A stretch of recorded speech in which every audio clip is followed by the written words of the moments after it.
दोस्तों, एक आदमी के पास इतनी दौलत थी कि वो पूरे शहर को खरीद सकता था। प्राइवेट जेट, समंदर किनारे बंगला, गिनती से बाहर गाड़ियाँ, सब कुछ था उसके पास। लेकिन उसी आदमी ने एक दिन अपने महंगे कपड़े उतारकर एक फटी पुरानी कमीज पहन ली, चेहरे पर धूल मली और भिखारी बनकर अपनी ही कंपनी के दरवाजे पर जा खड़ा हुआ। और जैसे ही उसने अंदर कदम रखा, कंपनी की मैनेजर ने उसका कॉलर पकड़ा, उसे गालियाँ दी और धक्के मारकर सड़क पर फेंक दिया। लेकिन दोस्तों, उसी कंपनी में एक लड़की थी, एक मामूली सी गरीब सी लड़की, जिसने उस भिखारी को देखकर मुंह नहीं मोड़ा, बल्कि अपने हिस्से की रोटी उसकी तरफ बढ़ा दी। और बस यहीं से एक ऐसी कहानी शुरू हुई जिसने करोड़ों के मालिक की पूरी ज़िंदगी बदल दी। आखिर वो कौन सा राज था जिसकी वजह से एक अरबपति को भिखारी बनना पड़ा? वो मैनेजर कौन थी जिसने उसे धक्के मारे? और वो लड़की कौन थी जिसकी एक रोटी ने करोड़पति का दिल जीत लिया? जानने के लिए ये पूरी कहानी आखिर तक देखिएगा, क्योंकि इसका अंत आपकी आंखों में आंसू ला देगा। लेकिन दोस्तों, कहानी शुरू करने से पहले मेरी आपसे बस एक छोटी सी गुजारिश है। अगर आप इस चैनल पर नए हैं तो वीडियो को अभी एक लाइक कर दीजिए और चैनल को सब्सक्राइब करके बेल आइकन ज़रूर दबा दीजिए, क्योंकि थोड़ी ही देर में आप इस कहानी की भावनाओं में इतना खो जाएंगे कि लाइक और सब्सक्राइब करना भूल जाएंगे और हमें बहुत दुख होगा। और हाँ, कमेंट में ज़रूर बताइएगा कि आप ये कहानी देश के किस शहर से सुन रहे हैं। तो चलिए, बिना किसी देरी के शुरू करते हैं इस कहानी की भावनाओं से भरी यात्रा। दोस्तों, बात शुरू होती है मुंबई के सबसे ऊंचे टावर की उस आखिरी मंजिल से, जहां कांच की दीवारों के पीछे एक नौजवान खड़ा था। नाम था उसका आदित्य सिंघानिया। उम्र यही कोई 28-29 साल। चेहरे पर वो रौनक जो दौलत देती है, लेकिन आंखों में एक ऐसा सूनापन जो दौलत कभी नहीं भर पाती। आदित्य सिंघानिया एंटरप्राइजेज का अकेला मालिक था। एक ऐसी कंपनी जिसका नाम सुनते ही बड़े बड़े बिजनेसमैन के माथे पर पसीना आ जाता था। लेकिन इस शान शौकत के पीछे एक टूटा हुआ दिल छुपा था। दोस्तों, अभी कुछ ही महीने पहले आदित्य ने अपने पिता को खोया था, धर्मवीर सिंघानिया को। वही पिता जिन्होंने जीरो से शुरू करके ये पूरी सल्तनत खड़ी की थी। वही पिता जो हमेशा कहा करते थे कि बेटा, पैसा कमाना आसान है, इंसानियत कमाना मुश्किल। और जाते जाते अपने बेटे को एक ऐसी बात कह गए थे जो उस रात के बाद से आदित्य के सीने में कांटे की तरह चुभ रही थी। आदित्य को आज भी वो आखिरी रात याद थी। अस्पताल का वो कमरा, मशीनों की वो धीमी आवाज़ और बिस्तर पर लेटे अपने कमज़ोर होते पिता का कांपता हाथ। पिता ने उसका हाथ अपनी हथेली में लिया था और बड़ी मुश्किल से बोले थे, आदित्य, मेरे जाने के बाद तू दुनिया का सबसे अमीर आदमी बन जाएगा। लेकिन बेटा, मुझे डर है कि कहीं तू अकेला ना रह जाए। ये जो तेरे आसपास लोग हैं ना, ये तेरे नहीं हैं, ये तेरे पैसों के हैं। तू एक काम करना, ज़िंदगी में कभी एक ऐसा इंसान ढूंढना जो तुझे आदित्य सिंघानिया करोड़पति के तौर पर नहीं, बल्कि सिर्फ आदित्य एक इंसान के तौर पर प्यार करे। और बेटा, मेरी कंपनी को मत भूलना। उसे मैंने सिर्फ पैसे से नहीं, सेवा और सम्मान से खड़ा किया था। देखना, कहीं वो सम्मान खो तो नहीं गया। ये कहते कहते पिता की आंखें बंद हो गई थी। और तब से दोस्तों, ये दो बातें, एक सच्चा प्यार और एक सच्चा सम्मान, आदित्य के दिल में किसी अधूरे ख्वाब की तरह घूम रही थी। उस शाम भी आदित्य अपने कैबिन में इन्हीं ख्यालों में डूबा था कि दरवाजे पर दस्तक हुई। अंदर आ जाओ, आदित्य ने भारी आवाज़ में कहा। अंदर आया विक्रम, आदित्य का सबसे भरोसेमंद आदमी, उसका पर्सनल असिस्टेंट और बचपन का दोस्त भी। विक्रम के हाथ में एक फ़ाइल थी। सर, दिल्ली ब्रांच की रिपोर्ट आ गई है, विक्रम ने फाइल टेबल पर रखते हुए कहा। प्रॉफिट तो अच्छा है सर, पर क्या विक्रम? आदित्य ने कांच की दीवार से नज़र हटाकर पूछा। विक्रम थोड़ा हिचकिचाया। सर, पिछले कुछ महीनों से दिल्ली ब्रांच के बारे में मार्केट में अजीब बातें सुनने को मिल रही हैं। लोग कहते हैं कि वहाँ का स्टाफ कस्टमर के साथ बदतमीजी करता है। छोटे लोगों को, गरीब क्लाइंट्स को बाहर से ही भगा दिया जाता है। पर जो रिपोर्ट हमें भेजी जाती है उसमें तो सब कुछ ऑल इज़ वेल लिखा होता है। ये सुनते ही आदित्य की आंखों में अपने पिता का चेहरा घूम गया। देखना कहीं वो सम्मान खो तो नहीं गया। विक्रम, आदित्य धीरे से बोला, नंबर झूठ बोल सकते हैं, इंसान की नीयत नहीं। मुझे खुद जाकर देखना होगा कि मेरी कंपनी के दरवाजे पर एक गरीब इंसान आता है तो उसके साथ कैसा सलूक होता है। तो सर, हम ऑडिट टीम भेज देते हैं, विक्रम ने सुझाव दिया। आदित्य हल्के से मुस्कुराया, एक ऐसी मुस्कान जिसमें खुशी नहीं, एक गहरा फैसला था। नहीं विक्रम, जब शेर जंगल में दहाड़ता हुआ निकलता है तो सारे जानवर सीधे हो जाते हैं। मैं उन्हें होशियार नहीं करना चाहता, मैं उनका असली चेहरा देखना चाहता हूँ और इसका सिर्फ एक ही तरीका है। आदित्य रुका और फिर बोला, मैं दिल्ली जाऊँगा, लेकिन आदित्य सिंघानिया बनकर नहीं, एक गरीब लाचार इंसान बनकर। विक्रम के पैरों तले ज़मीन खिसक गई। क्या सर, ये कैसे मुमकिन है? आप इतने बड़े आदमी हैं, अगर किसी ने पहचान लिया तो? पहचान? आदित्य ने अपने महंगे कोट के बटन खोलते हुए कहा, ये सूट, ये घड़ी, ये गाड़ियाँ, ये मेरी पहचान नहीं है विक्रम, ये मेरी दौलत है। मेरी असली पहचान तो मेरे संस्कार हैं जो मेरे पिता ने मुझे दिए। और जिस दिन इंसान बिना इन कपड़ों के पहचाना जाने लगा, उसी दिन वो सच में अमीर बनता है। दोस्तों, आदित्य ने अपना फैसला कर लिया था। उसने विक्रम से एक पुरानी घिसी हुई कमीज, एक फटी पैंट और टूटी हुई चप्पलें मंगवाई और साथ ही एक फर्जी पहचान पत्र बनवाया। एक मामूली मजदूर का नाम वही रखा, आदित्य, बस हैसियत बदल दी। और हाँ विक्रम, आदित्य ने कहा, इस बात की भनक किसी को नहीं लगनी चाहिए। दिल्ली में किसी को मत बताना कि मैं आ रहा हूँ। मुझे अपनी आँखों से सब देखना है। अगली सुबह आदित्य का प्राइवेट जेट दिल्ली के आसमान में उड़ रहा था। कांच की खिड़की से बादलों को देखते हुए आदित्य सोच रहा था, दौलत ने मुझे इतना ऊपर उठा दिया है कि ज़मीन की सच्चाई अब धुंधली हो गई है। आज मुझे फिर से नीचे उतरना होगा। दिल्ली एयरपोर्ट पर उतरकर आदित्य ने वीआईपी रास्ता छोड़कर आम लोगों के बीच से बाहर निकलने का फैसला किया। एयरपोर्ट से थोड़ी दूर एक सुनसान सड़क पर उसकी गाड़ी रुकी। आदित्य ने अपनी करोड़ों की घड़ी उतारकर विक्रम के हाथ में रख दी। इसे संभाल कर रखना, अब से कुछ घंटों के लिए मैं आदित्य सिंघानिया नहीं हूँ, मैं सिर्फ एक ज़रूरतमंद इंसान हूँ। आदित्य ने अपने बालों को बिखेर लिया, चेहरे पर थोड़ी धूल मली और उन फटे कपड़ों में खुद को एक मेहनतकश मजदूर बना लिया। विक्रम की आंखों में आंसू आ गए। सर, आपको ये सब करने की क्या ज़रूरत है? आदित्य ने उसके कंधे पर हाथ रखा। विक्रम, कभी कभी कीचड़ साफ करने के लिए खुद कीचड़ में उतरना पड़ता है। तुम होटल जाओ, मैं यहाँ से पैदल जाऊँगा। और इस तरह दोस्तों, एक अरबपति अपनी आलीशान गाड़ी से उतरकर दिल्ली की भीड़ भरी सड़क पर एक आम आदमी बन गया। चलते चलते आदित्य को सड़क किनारे एक छोटा सा चाय का खोखा दिखा। उसे प्यास लगी थी, सो वो वहीं रुक गया। खोखे पर एक बूढ़ा आदमी चाय बना रहा था। राम शरण, उम्र यही कोई 70 साल, चेहरे पर झुर्रियों का जाल और हाथ बुढ़ापे की वजह से कांप रहे थे। बाबा, एक चाय मिलेगी?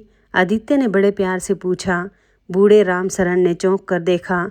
उसके सामने एक फटे हाल आदमी खड़ा था, पर बूढ़े की आंखों में नफरत नहीं, अपनापन था। हाँ बेटा, अभी बनाता हूँ, बैठ जा। आदित्य एक टूटी हुई बेंच पर बैठ गया। राम शरण ने कांपते हाथों से चाय बनाई और एक गिलास उसकी तरफ बढ़ाया। तभी एक बड़ी सी गाड़ी वहाँ आकर रुकी। उसमें से एक सूट बूट पहने आदमी उतरा। वो भी चाय पीने आया था, लेकिन जैसे ही उसकी नज़र आदित्य पर पड़ी, उसने नाक भौं सिकोड़ ली। अरे बूढ़े, ये गंदे लोगों को यहाँ बिठा कर रखता है, मुझे यहाँ नहीं, उधर साफ जगह पर चाय दें, उस आदमी ने हिकारत से कहा और आदित्य की तरफ ऐसे देखा जैसे वो कोई कीड़ा हो। रामशरण ने धीरे से कहा, साहब ये भी इंसान हैं, भगवान के घर सब बराबर हैं। वो आदमी बिना चाय पिए ही चला गया। आदित्य चुपचाप ये सब देखता रहा। उसने रामशरण से पूछा, बाबा आपको गुस्सा नहीं आया? रामशरण हंसा, एक ऐसी हंसी जिसमें जिंदगी का पूरा तजुर्बा था। बेटा, अमीरी कपड़ों में नहीं दिल में होती है। मैं इस उम्र में रोज़ देखता हूँ कि लोग इंसान को नहीं उसके कपड़ों को इज्जत देते हैं। पर तू उदास मत हो, एक दिन ऐसा भी आएगा जब लोग कपड़े नहीं तेरा दिल देखेंगे। दोस्तों, बूढ़े रामशरण को क्या पता था कि वो जिस फटेहाल इंसान को दिलासा दे रहा है वो असल में करोड़ों का मालिक है। आदित्य ने चाय ख़त्म की और जब पैसे देने लगा तो रामशरण ने मना कर दिया। रहने दे बेटा, आज की चाय मेरी तरफ से। तेरे चेहरे पर जो सच्चाई है ना, वो आज के अमीरों में नहीं मिलती। आदित्य की आंखें भर आई। उसने जेब से कुछ पैसे निकालकर ज़बरदस्ती बूढ़े की मुट्ठी में रख दिए। बाबा, ये चाय के नहीं, आपके आशीर्वाद के लिए है। वो अनमोल था और भारी कदमों से वो आगे बढ़ गया। दोस्तों, बूढ़े की उस बात ने आदित्य के दिल में हलचल मचा दी थी। एक दिन लोग तेरा दिल देखेंगे, पर अभी उसके सब्र का असली इम्तिहान बाकी था। करीब आधे घंटे बाद आदित्य अपनी मंजिल पर पहुंच गया। सामने एक विशाल कांच की इमारत खड़ी थी जिस पर सुनहरे अक्षरों में लिखा था, सिंघानिया एंटरप्राइजेज दिल्ली ब्रांच। ये उसकी अपनी कंपनी थी, उसकी अपनी सल्तनत।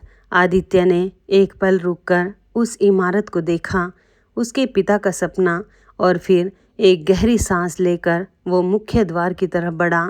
गेट पर एक मोटा सा गार्ड कुर्सी पर बैठा ऊँघ रहा था। नाम था उसका भीमा। उसकी वर्दी के बटन पेट की वजह से तने हुए थे और मुंह से हल्के खर्राटे आ रहे थे।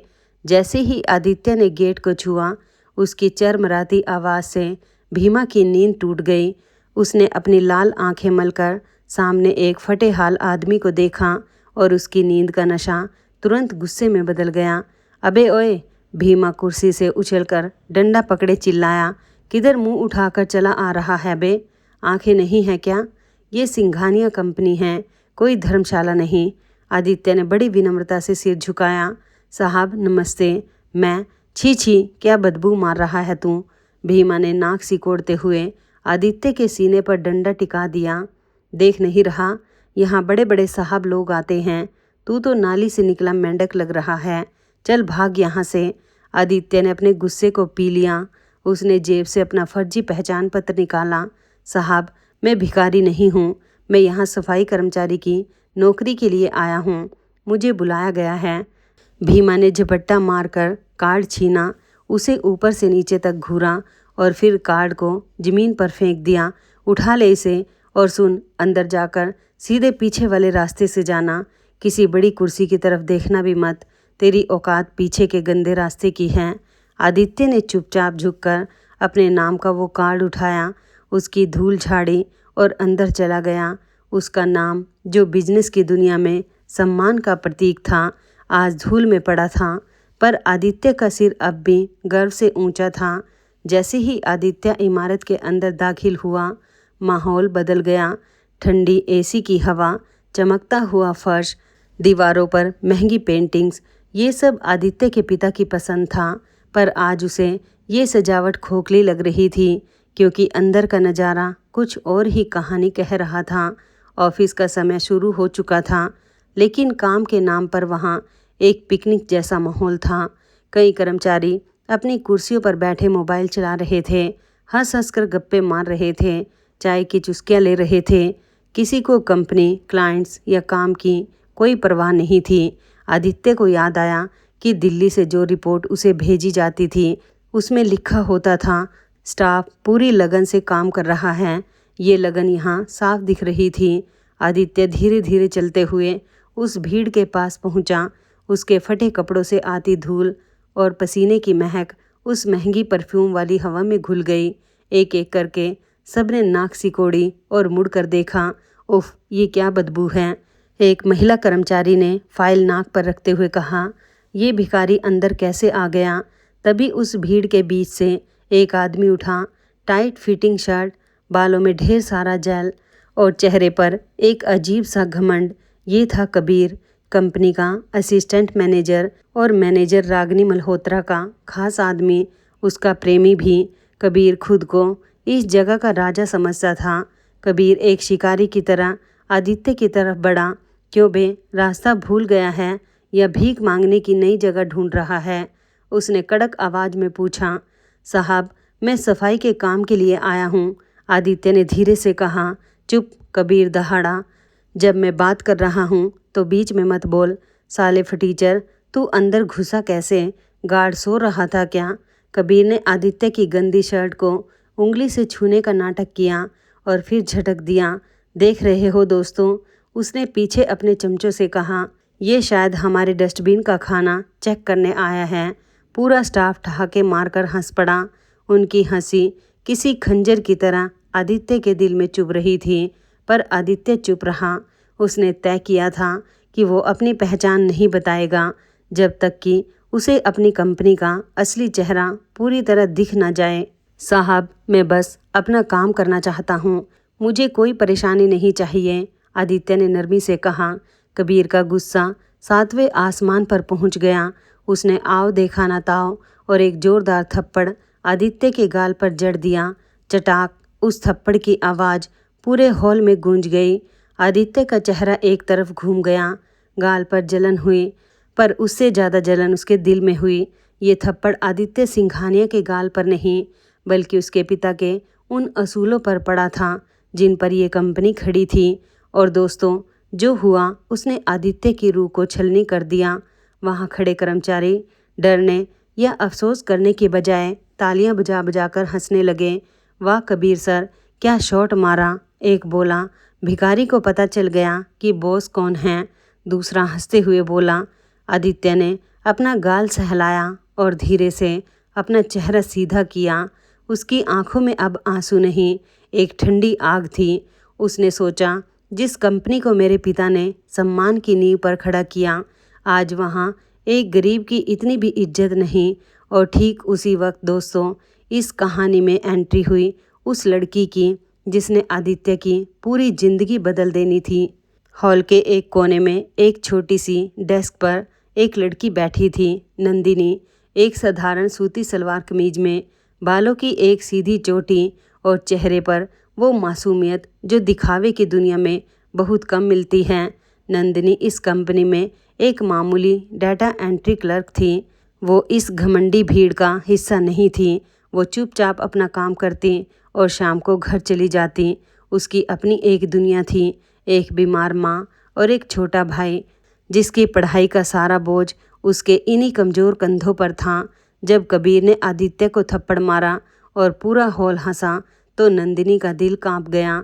वो ये बर्दाश्त नहीं कर पाई कि एक इंसान को सिर्फ इसलिए पीटा जाए क्योंकि वो गरीब है। नंदिनी अपनी कुर्सी से उठी और तेज कदमों से आदित्य के पास पहुंची। बस कीजिए सर, नंदिनी की आवाज़ कांप रही थी, पर उसमें एक हिम्मत थी। ये भी एक इंसान है, अगर इन्हें काम के लिए बुलाया गया है तो इनसे ढंग से बात कीजिए। मारने का हक आपको किसने दिया? पूरे हॉल में सन्नाटा छा गया। कबीर ने पलटकर नंदिनी को घूरा। तुझे किसने बोलने को कहा? नंदिनी, तेरी इतनी हिम्मत कि तू मुझसे जुबान लड़ाए? तू है क्या इस कंपनी में?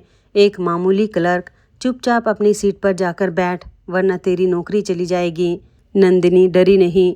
नौकरी चली भी जाएगी तो भी मैं किसी की इंसानियत को मरते हुए नहीं देख सकती सर। मेरे पापा कहते थे, भूख से ज़्यादा बड़ी कोई गरीबी नहीं और इज्जत से बड़ी कोई दौलत नहीं। दोस्तों, आदित्य अवाक रह गया। इतने सारे लोगों के बीच जहां हर कोई उसका मजाक उड़ा रहा था, इस मामूली सी लड़की ने उसके लिए आवाज़ उठाई थी और उसने जो बात कही, इज्जत से बड़ी कोई दौलत नहीं, वो ठीक वही बात थी जो आदित्य के पिता कहा करते थे। आदित्य ने पहली बार नंदिनी के चेहरे को गौर से देखा और उसे लगा जैसे इस पूरे खोखले महल में पहली बार किसी जीते जागते इंसान को देखा हो। कबीर गुस्से से लाल हो गया, पर वो जानता था कि अगर उसने नंदिनी पर हाथ उठाया तो बात बिगड़ सकती है। उसने नंदिनी की तरफ उंगली नचाते हुए कहा, ठीक है, जब तुझे इस भिखारी से इतना ही प्यार है तो ले जा इसे अपने साथ और सुन, इसकी सफाई की ड्यूटी अब तेरी जिम्मेदारी है। अगर इसने जरा सी भी गड़बड़ की तो तेरी और इसकी दोनों की नौकरी जाएगी। ये कहकर कबीर पैर पटकता हुआ अपने कैबिन की तरफ चला गया और बाकी स्टाफ भी मुंह बनाकर अपनी अपनी सीटों पर लौट गया। नंदिनी आदित्य की तरफ मुड़ी। उसकी आंखों में अब गुस्सा नहीं, एक कोमलता थी। आइए मेरे साथ, उसने धीरे से कहा। आदित्य चुपचाप उसके पीछे चल पड़ा। नंदिनी उसे हॉल के पीछे एक छोटे से कमरे में ले गई जहां सफाई का सामान रखा था। वहां एक खिड़की से हल्की रोशनी आ रही थी। नंदिनी ने एक साफ कपड़ा लिया, उसे पानी में भिगोया और आदित्य की तरफ बढ़ाया। लीजिए, इससे अपना चेहरा पोंछ लीजिए, आपके गाल पर निशान पड़ गया है। आदित्य ने कपड़ा लिया। उसके हाथ हल्के से कांप रहे थे, गाल के दर्द से नहीं बल्कि उस अपनेपन से जो उसने सालों से महसूस नहीं किया था। तुमने मेरे लिए क्यों आवाज़ उठाई? आदित्य ने पूछा। तुम्हारी नौकरी जा सकती थी। नंदिनी हल्के से मुस्कुराई। क्योंकि भैया, जब मेरे पापा बीमार थे और हमारे पास इलाज के पैसे नहीं थे तब भी लोगों ने हमें ऐसे ही धुतकारा था। मैं जानती हूँ कि जब इंसान के पास पैसे नहीं होते तो दुनिया उसे इंसान भी नहीं समझती। मैं वो दर्द जानती हूँ, इसलिए जब किसी और के साथ ऐसा होता है तो मैं चुप नहीं रह पाती। दोस्तों, इस एक बात ने आदित्य के दिल की वो गिरह खोल दी जो सालों से बंधी थी। उसके पिता की वो आखिरी बात याद आई, एक ऐसा इंसान ढूंढना जो तुझे करोड़पति नहीं सिर्फ इंसान समझकर प्यार करे। और आदित्य को लगा जैसे उसकी तलाश अनजाने में पूरी हो रही हो। तुम्हारा नाम क्या है? आदित्य ने पूछा। नंदिनी, उसने जवाब दिया। और आपका? आदित्य, वो धीरे से बोला। ये एक अधूरा सच था। नाम तो सही था पर पहचान छुपी हुई थी। बातों ही बातों में दोपहर का वक्त हो गया। लंच की घंटी बजी। सारे कर्मचारी अपने महंगे टिफ़िन खोलकर खाने लगे। आदित्य एक कोने में अकेला बैठा था। उसके पास ना खाना था ना पैसे, क्योंकि उसने जानबूझकर खुद को एक गरीब की तरह तैयार किया था। उसका पेट भूख से कुलबुला रहा था। तभी नंदिनी अपना छोटा सा स्टील का टिफ़िन लेकर उसके पास आई। उसमें 2 सूखी रोटियां और थोड़ी सी सब्जी थी। नंदिनी ने एक रोटी आदित्य की तरफ बढ़ाई। लीजिए, खा लीजिए, सुबह से कुछ नहीं खाया होगा आपने। आदित्य ने हिचकिचाते हुए कहा। नहीं, ये तुम्हारा खाना है, तुम खा लो, मैं ठीक हूँ। नंदिनी ने ज़बरदस्ती रोटी उसके हाथ में रख दी। भैया, माँ कहती है कि भूखे को खाना खिलाने से बड़ा कोई पुण्य नहीं, और वैसे भी अकेले खाना अच्छा नहीं लगता। आज से हम दोनों मिलकर खाएंगे। दोस्तों, आदित्य ने अपनी ज़िंदगी में दुनिया के सबसे महंगे होटलों में खाना खाया था, शाही दावतें उड़ाई थी, लेकिन आज इस आदित्य ने पहला निवाला मुंह में रखा और उसकी आंखें भर आई। ये रोटी का स्वाद नहीं था, ये उस इंसानियत का स्वाद था जिसे वो सालों से ढूंढ रहा था। उस दिन के बाद दोस्तों, आदित्य कई दिनों तक कंपनी में सफाई कर्मचारी बनकर आता रहा और हर दिन नंदिनी उसके साथ अपना खाना बांटती, उसके साथ बातें करती, उसका हौसला बढ़ाती। धीरे धीरे दिन ब दिन इन 2 अनजान दिलों के बीच एक रिश्ता बनने लगा। एक ऐसा रिश्ता जिसका ना कोई नाम था न कोई दिखावा, बस 2 इंसान थे और उनके बीच पनपती एक सच्ची मोहब्बत। आदित्य ने पास से नंदिनी की पूरी दुनिया देखी। उसने देखा कि कैसे नंदिनी सुबह सबसे पहले आती और शाम को सबसे आखिर में जाती ताकि अपनी छुट्टियों के पैसे बचा सके। उसने देखा कि कैसे नंदिनी अपने लंच में सिर्फ 2 रोटियां लाती ताकि बचे हुए पैसों से अपने भाई की किताबें खरीद सके। उसने देखा कि कैसे ऑफिस के सब लोग उसका मजाक उड़ाते, उसे गंवार कहते, पर नंदिनी कभी अपनी मुस्कान नहीं खोती। एक शाम जब सब लोग जा चुके थे, आदित्य ने देखा कि नंदिनी अकेली बैठी आंसू पोंछ रही है। आदित्य उसके पास गया। क्या हुआ नंदिनी, तुम रो क्यों रही हो? नंदिनी ने जल्दी से अपने आंसू पोंछे। कुछ नहीं भैया, बस माँ की तबीयत आज ज़्यादा ख़राब है। डॉक्टर ने एक ऑपरेशन के लिए कहा है जिसके लिए 50,000 रुपये चाहिए। मेरी तो पूरी साल की तनख्वाह भी इतनी नहीं है, समझ नहीं आ रहा क्या करूं। आदित्य का दिल भर आया। उसके पास तो करोड़ों थे, वो चाहता तो एक पल में नंदिनी की माँ का इलाज करवा सकता था, पर वो जानता था कि अगर उसने अभी अपनी पहचान बताई तो ये रिश्ता दौलत के नाम पर बदल जाएगा। और आदित्य ये नहीं चाहता था। वो चाहता था कि नंदिनी का प्यार सच्चा रहे, बिना किसी लालच के। नंदिनी, आदित्य ने धीरे से कहा, भगवान पर भरोसा रखो, जिसने ये मुसीबत दी है वही रास्ता भी देगा। और सुनो, तुम अकेली नहीं हो, मैं हूं ना। नंदिनी ने आंसुओं भरी आंखों से आदित्य को देखा, एक ऐसा फटेहाल आदमी जिसके पास खुद खाने को नहीं था, वो उसे हिम्मत दे रहा था। और दोस्तों, उस पल नंदिनी को एहसास हुआ कि वो एक सीधे साधे इंसान के दिल की अमीरी पर मोहित हो चुकी है। उसे ये नहीं पता था कि सामने खड़ा गरीब आदमी असल में दुनिया का सबसे अमीर इंसान है। उसे तो बस उस आदमी का सच्चा दिल दिखा था। लेकिन दोस्तों, हर खूबसूरत कहानी में एक तूफान जरूर आता है, और इस कहानी का तूफान बनकर आई मैनेजर रागिनी मल्होत्रा। रागिनी इस ब्रांच की मैनेजर थी, बेहद खूबसूरत, बेहद घमंडी और उतनी ही चालाक। उसकी एक ही ख्वाहिश थी, पैसा और रुतबा। उसने सुन रखा था कि कंपनी का असली मालिक आदित्य सिंघानिया कुंवारा है, और रागिनी का सपना था कि वो किसी तरह आदित्य के करीब पहुंचकर उससे शादी करे और इस सल्तनत की मलिका बन जाए। इसी सपने को पूरा करने के लिए वो कबीर के साथ मिलकर कंपनी के पैसों में हेराफेरी कर रही थी और हर महीने ऊपर झूठी रिपोर्ट भेज रही थी। एक दिन रागिनी ऑफिस आई तो उसने देखा कि नंदिनी एक फटेहाल सफाई कर्मचारी के साथ हंस हंस कर बातें कर रही है। रागिनी के माथे पर बल पड़ गए। उसे ये बर्दाश्त नहीं हुआ। उसने कबीर को बुलाया। ये क्या तमाशा है कबीर? ये गंदा सा आदमी कौन है? और ये नंदिनी इसके साथ क्या चिपकी रहती है? मुझे ये सब बिल्कुल पसंद नहीं। कबीर ने हंसते हुए कहा, अरे रागिनी, छोड़ो, ये दोनों गरीब हैं, एक ही थाली के चट्टे बट्टे हैं, बस मनोरंजन के लिए रखा है इन्हें। रागिनी की आंखों में एक शैतानी चमक आई। नहीं कबीर, मुझे इनकी ये नज़दीकी अच्छी नहीं लग रही, और मुझे इस नंदिनी से वैसे भी चिढ़ है। ये अपने आप को बहुत ईमानदार समझती हैं। आज मैं इन दोनों को इनकी औकात दिखाऊंगी। दोस्तों, रागिनी सीधे नंदिनी और आदित्य के पास पहुंची। उसने अपने महंगे सैंडल की टक टक से सबका ध्यान खींचा। नंदिनी, रागिनी चिल्लाई, ये क्या चल रहा है? तुझे यहाँ काम करने के लिए रखा है या इस भिखारी के साथ इश्क लड़ाने के लिए? और तू? उसने आदित्य की तरफ नफरत से देखा। तू एक सफाई वाला होकर इतनी हिम्मत कैसे करता है कि मेरे स्टाफ की लड़की से बात करे? आदित्य ने शांति से कहा, मैडम, हम बस। चुप, रागिनी ने उसकी बात काटी।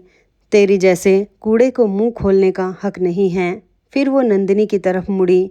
नंदिनी, एक काम कर, तेरे पास दो रास्ते हैं, या तो इस भिखारी से अभी इसी वक्त हमेशा के लिए नाता तोड़ ले और इसे यहाँ से निकाल दे, या फिर तू खुद इस्तीफा देकर इसके साथ चली जा।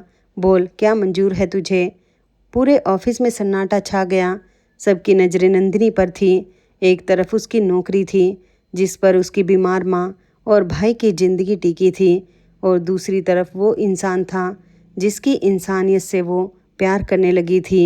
नंदिनी की आंखों में आंसू आ गए, पर उसने आदित्य का हाथ थाम लिया। मैडम, मेरी माँ का इलाज होना है, मेरे भाई की पढ़ाई है, ये नौकरी मेरे लिए ज़िंदगी से कम नहीं, लेकिन अगर इस नौकरी की कीमत किसी की इंसानियत को बेचना है तो मुझे ऐसी नौकरी नहीं चाहिए। मैं इस्तीफ़ा देती हूँ।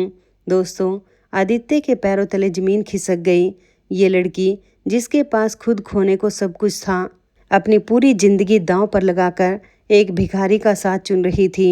आदित्य को अपने पिता की बात फिर याद आई, एक ऐसा इंसान ढूंढना जो तुझे सिर्फ इंसान समझकर प्यार करे, और आज वो इंसान उसके सामने खड़ा था। रागिनी ने हिकारत से हंसते हुए कहा, वाह, क्या प्यार है। दो भिखारी मिलकर अब क्या करेंगे? सड़क पर कटोरा लेकर बैठेंगे। चलो, अच्छा हुआ एक गंवार से कंपनी का पीछा छूटा। फिर वो आदित्य की तरफ मुड़ी और गुस्से में चिल्लाई, और तू मनहूस कहीं का, तेरी वजह से मेरी एक कर्मचारी गई। आज तेरी इतनी हिम्मत हो गई कि तू मेरी कंपनी में खड़ा है। कबीर, इस कचरे को घसीट कर बाहर फेंको और आराम से नहीं, धक्के मारकर, ताकि ये अछूत दोबारा कभी यहाँ का रुख ना करे। कबीर को जैसे मनचाहा हुक्म मिल गया। वो आगे बढ़ा और आदित्य का कॉलर पकड़ लिया। चल बे, बहुत शौक है ना एसी की हवा खाने का। कबीर ने आदित्य को घसीटना शुरू किया। नंदिनी चीख पड़ी, छोड़ दीजिए इन्हें, ये कुछ नहीं कर रहे। पर किसी ने उसकी एक ना सुनी। कबीर ने आदित्य को घसीटते हुए मुख्य द्वार तक पहुंचाया और एक जोरदार धक्का देकर उसे सड़क पर फेंक दिया। आदित्य लड़खड़ाकर जमीन पर गिरा। उसके फटे कपड़े और गंदे हो गए, घुटनों से खून रिसने लगा और पीछे से रागिनी और कबीर की हंसी की आवाज़ आ रही थी। पूरा स्टाफ कांच के दरवाजे से ये तमाशा देख रहा था। दोस्तों, सोचिए जरा, जिस कंपनी का वो असली मालिक था, उसी कंपनी के गेट के बाहर वो धूल में पड़ा था, घायल, और लोग उसका मजाक उड़ा रहे थे। पर आदित्य के दिल में अब कोई गुस्सा नहीं था। उसकी आंखें सिर्फ एक चेहरा ढूंढ रही थी, नंदिनी का। और तभी नंदिनी दौड़ती हुई बाहर आई। उसने आदित्य को ज़मीन से उठाया। उसके घुटनों से बहता खून अपने दुपट्टे से पहुंचा। उसकी आंखों से आंसू बह रहे थे। उठिए आदित्य जी, चलिए यहाँ से, ये जगह हमारे लायक नहीं। मैं हूँ ना आपके साथ, हम दोनों मिलकर मेहनत करेंगे, ईमानदारी से कमाएंगे। भले ही 2 वक्त की रोटी मिले, पर इज्जत की मिलेगी। आदित्य ने नंदिनी की तरफ देखा, एक ऐसी लड़की जिसने उसके लिए अपनी नौकरी कुर्बान कर दी, अपनी माँ का इलाज दांव पर लगा दिया, और फिर भी हिम्मत हार के बजाय उसका हाथ थाम रही थी। आदित्य की आंखों से आंसू बह निकले, पर ये दुख के नहीं थे, ये उस सुकून के आंसू थे जो उसे ज़िंदगी में पहली बार मिला था। दोस्तों, उस पल आदित्य ने एक फैसला किया। अब वक्त आ गया था सच सामने लाने का। आदित्य ने धीरे से कहा, नंदिनी, तुम्हें एक बात बतानी है, पर मुझसे वादा करो कि सुनने के बाद तुम मेरा साथ नहीं छोड़ोगी। नंदिनी ने कहा, मैं वादा करती हूँ, आप जो भी हैं, मुझे आपका दिल पसंद है, बाकी कुछ मायने नहीं रखता।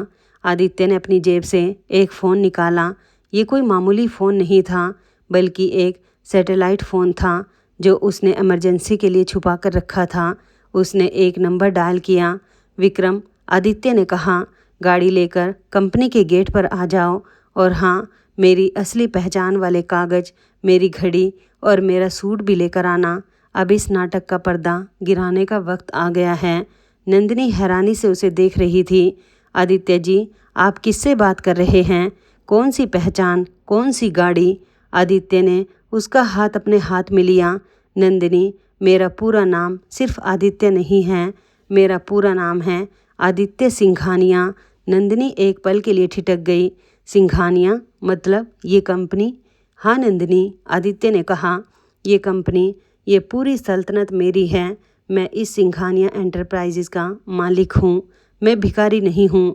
मैं तो बस ये देखने आया था कि मेरी कंपनी में एक गरीब इंसान के साथ कैसा सलूक होता है, और इन कुछ दिनों में मुझे सब कुछ मिल गया। मेरी कंपनी की असली गंदा चेहरा भी, और इस दुनिया का सबसे सच्चा, सबसे खूबसूरत दिल भी, जो तुम हो नंदिनी। दोस्तों, नंदिनी की आंखें फटी की फटी रह गई। उसे यकीन ही नहीं हो रहा था, जिस आदमी के साथ वो अपनी रोटी बांटती थी, जिसके फटे कपड़ों पर तरस खाती थी, वो असल में करोड़ों का मालिक था। एक पल के लिए तो वो घबरा गई, कहीं ये मुझे आजमाने के लिए तो नहीं किया। लेकिन आदित्य ने जैसे उसके मन की बात पढ़ ली। नंदिनी, मैंने तुम्हें नहीं आजमाया, मैंने इस दुनिया को आजमाया, और इस पूरी दुनिया में सिर्फ तुम पास हुई, बाकी सब फेल हो गए। तुमने मुझे तब अपनाया जब मेरे पास कुछ नहीं था। तुमने मुझे तब इज्जत दी जब सब मुझे ठोकर मार रहे थे। तुमने मेरे लिए अपनी नौकरी, अपनी माँ का इलाज, अपनी पूरी ज़िंदगी दांव पर लगा दी, और ये सब तुमने एक भिखारी के लिए किया, करोड़पति के लिए नहीं। नंदिनी, मेरे पिता ने मरते वक्त मुझसे कहा था कि एक ऐसा इंसान ढूंढना जो तुझे तेरे पैसों के लिए नहीं, तेरे दिल के लिए चाहे। आज मुझे वो इंसान मिल गया। क्या तुम मेरी ज़िंदगी का हिस्सा बनोगी? नंदिनी की आंखों से आंसू बह निकले, पर ये खुशी के आंसू थे। उसने कुछ नहीं कहा, बस आदित्य का हाथ कसकर थाम लिया। और दोस्तों, उस एक पल में उस कंपनी के गेट के बाहर धूल और मिट्टी के बीच 2 दिल हमेशा के लिए एक हो गए। तभी एक चमचमाती हुई काली लिमोजीन कंपनी के गेट पर आकर रुकी। उसमें से विक्रम उतरा। उसने आदित्य को देखते ही झुककर सलाम किया। सर, आपके कपड़े।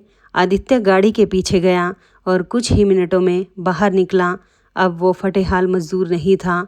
एक महंगा काला सूट, कलाई पर करोड़ों की घड़ी और चेहरे पर वो रोब जो एक बादशाह का होता है। ये था असली आदित्य सिंघानिया।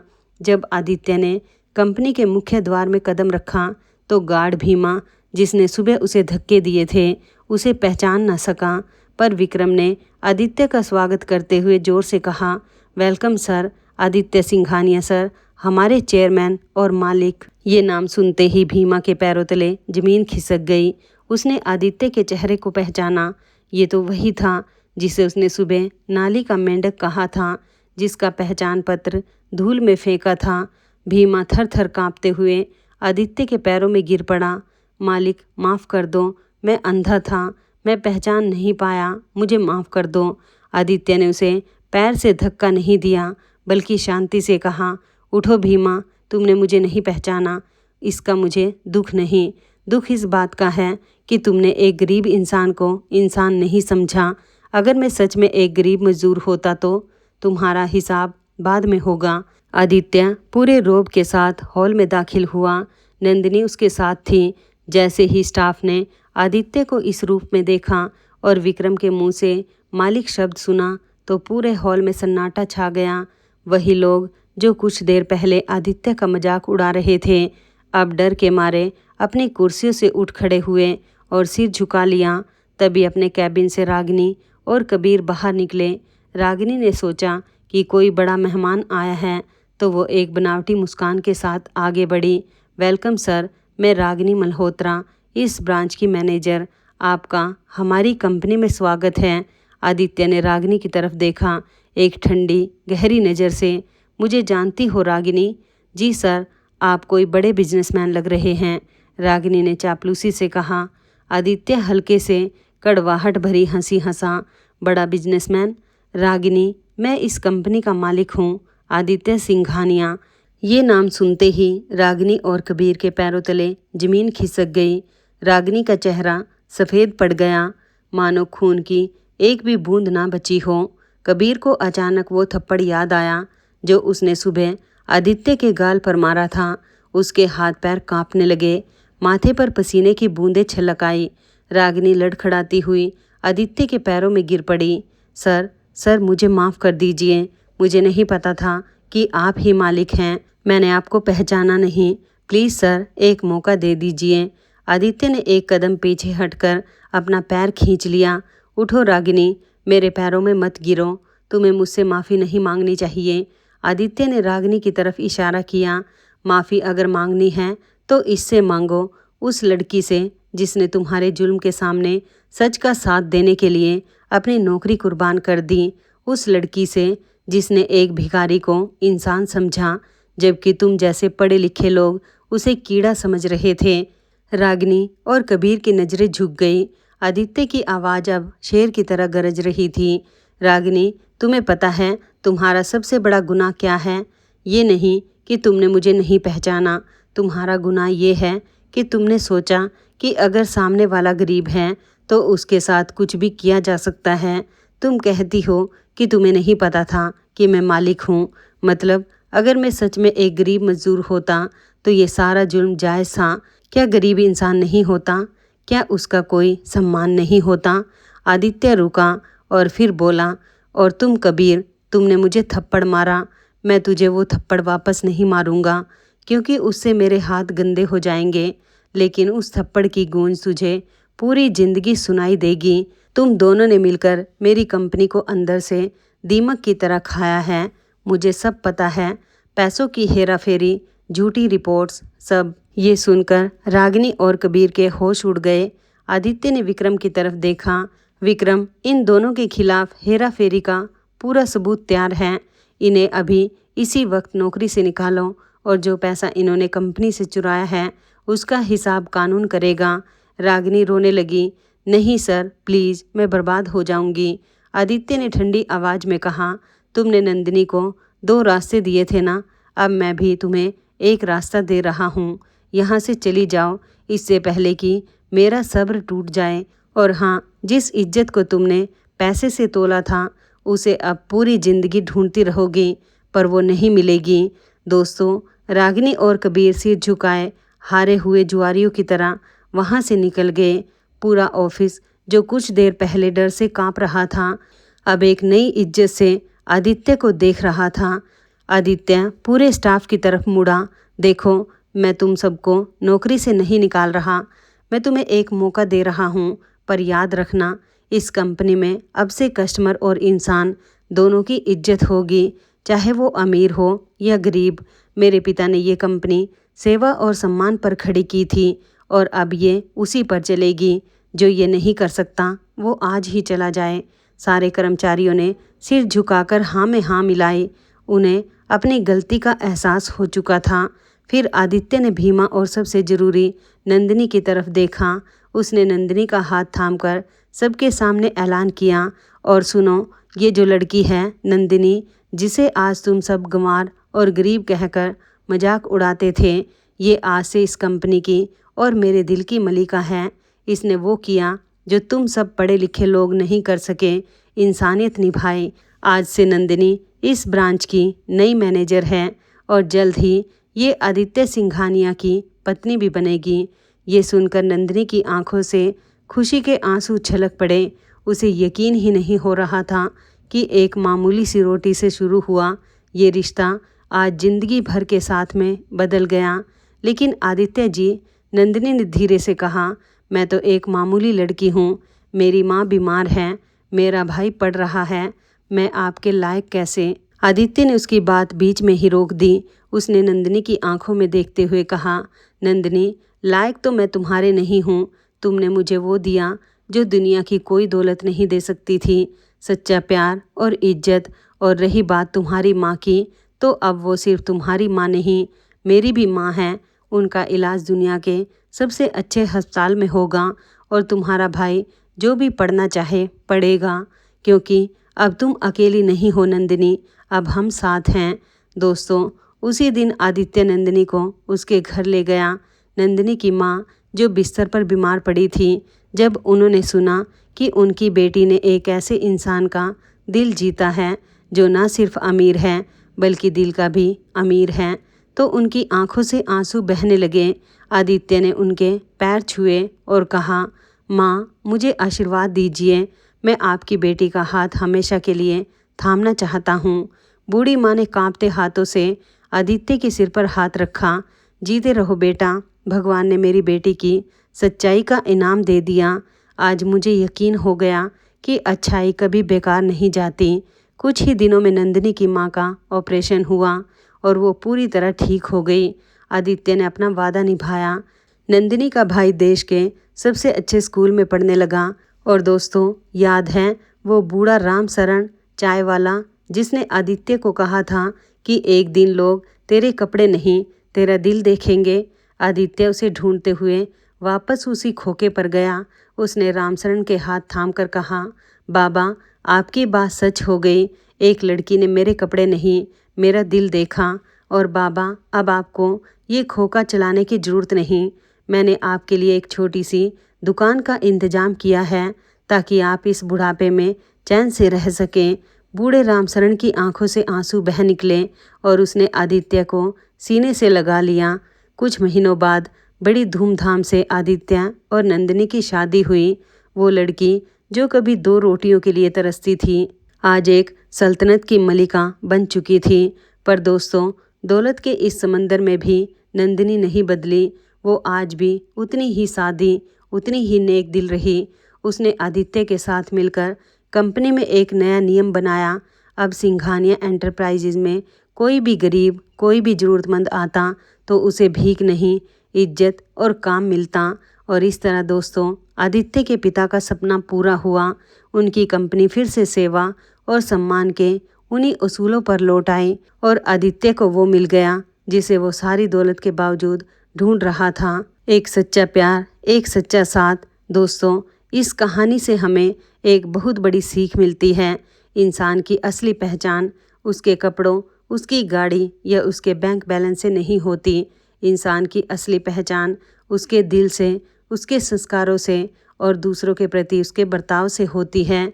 जो लोग किसी गरीब को सिर्फ इसलिए धुतकारते हैं क्योंकि उसके पास पैसे नहीं, वो असल में सबसे गरीब होते हैं, दिल के गरीब। और जो किसी ज़रूरतमंद के साथ अपनी सूखी रोटी भी बांट लेता है, वो दुनिया का सबसे अमीर इंसान होता है। इसलिए दोस्तों, हमेशा याद रखिए, किसी को कभी उसके कपड़ों से मत आंकिए। हो सकता है जिसे आप मामूली समझ रहे हो वो आपके सोचने से कहीं ज़्यादा बड़ा हो। और किसी की मदद करते वक्त ये मत देखिए कि सामने वाला अमीर है या गरीब, बस इतना देखिए कि वो एक इंसान है, क्योंकि इंसानियत ही वो दौलत है जो कभी ख़त्म नहीं होती और जो लौटकर ज़रूर आती है। तो दोस्तों, ये थी आज की हमारी कहानी, एक करोड़पति की जो भिखारी बना और एक गरीब लड़की की जिसने अपनी इंसानियत से उसका दिल जीत लिया। मुझे उम्मीद है कि ये कहानी आपके दिल को छू गई होगी। अगर इस कहानी ने आपकी आंखें नम कर दी हों या आपके दिल को छू लिया हो तो प्लीज़ इस वीडियो को एक लाइक ज़रूर कीजिए। कमेंट में लिखिए इंसानियत जिंदाबाद, ताकि मुझे पता चले कि आपको ये कहानी पसंद आई। और अगर आप अभी तक हमारे चैनल के परिवार का हिस्सा नहीं बने हैं तो चैनल को सब्सक्राइब करके बेल आइकन ज़रूर दबा दीजिए, ताकि ऐसी ही दिल को छू लेने वाली कहानियाँ आप तक सबसे पहले पहुँचती रहें। इस कहानी को अपने दोस्तों और परिवार के साथ भी ज़रूर शेयर कीजिए, क्योंकि शायद किसी के दिल में ये कहानी इंसानियत का एक छोटा सा दिया जला दे। अपना और अपने परिवार का ख्याल रखिएगा। फिर मिलेंगे एक नई दिल को छू लेने वाली कहानी के साथ। तब तक के लिए आप सभी का धन्यवाद।